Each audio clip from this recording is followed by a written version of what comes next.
दोस्तों नमस्कार। Colonel Ajay, CEO Ajay astro money group, first global astro finance digital channel से आपसे मुखातिब हूँ। आज मंगलवार 20 जनवरी सन 2026।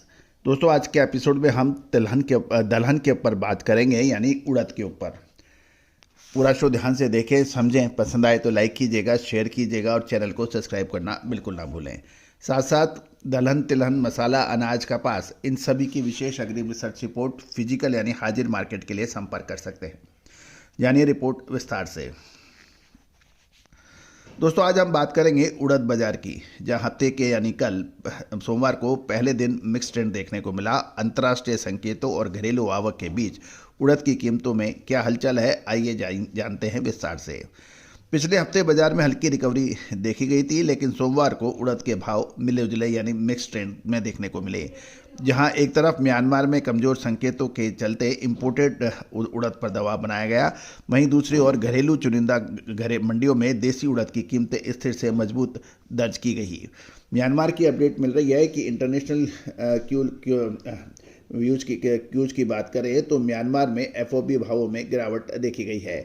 स्पेशल क्वालिटी जो SQ क्वालिटी है वो लगभग 20,000 क्याल्स की गिरावट देखी गई, और फेयर एवरेज क्वालिटी की बात करें FAQ क्वालिटी यानी फेयर एवरेज क्वालिटी वो करीब 7,000 क्याल से नीचे रही। इसके साथ ही चेन्नई में CNF ऑफर्स में $5 प्रति टन की गिरावट देखने को मिली, जिससे बाजार में अब कॉशियस सेंटिमेंट देखने को मिल रहा है। डोमेस्टिक यानी भारतीय बाजारों की जहां तक सवाल है, भारत के बड़े व्यापारिक मंडियों की बात करें तो दिल्ली, मुंबई, चेन्नई में भाव 25 रुपये प्रति क्विंटल की मामूली गिरावट के साथ देखने को मिले।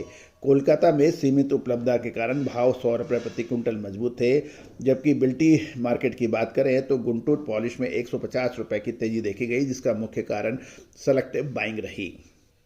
जहाँ तक आवक और फसल की स्थिति की बात यह है, मंडियों में आवक अच्छी देखी गई और लगभग 895 टन की रही, जो कि पिछले सत्र के मुकाबले 35% ज़्यादा है।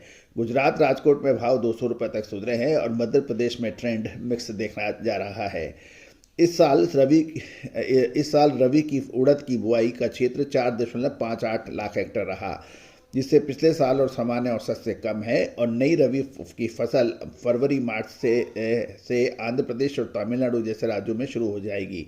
फिलहाल खरीफ की सप्लाई कम उत्पादन की वजह से धीरे धीरे घटने के समाचार हैं। अब हम आउटलुक की बात करें तो रुपए की कमजोरी, डॉलर के मुकाबले कमजोर होता रुपया आयात लागत को बढ़ा रहा है, जिससे कीमतों में सपोर्ट मिल रहा है। जहाँ तक सीजनल डिमांड की बात करें कि मार्च महीने में पापड़ इंडस्ट्री की मांग बढ़ने से भावों में सुधार की उम्मीद अक्सर रहती है। जहाँ तक इंपोर्ट की बात करें, ब्राज़ील से आयात धीमा होने की संभावना है, जिससे भारत की म्यांमार पर निर्भरता बढ़ सकती है। कुल मिलाकर उड़द की अगली दिशा मिलों की मांग, करेंसी यानी भारतीय रुपये के उतार चढ़ाव और म्यांमार से आने वाली इंपोर्ट की दिशा पर निर्भर करेगी। आज के अपडेट के लिए इतना ही। आगे के लिए क्या संभावनाएं बन सकती हैं, तुअर, उड़द, चना, मूंग, मसूर और काबली चने पर लगातार अपडेट, विश्लेषण और अग्रिम जानकारी के लिए आप संपर्क कर सकते हैं।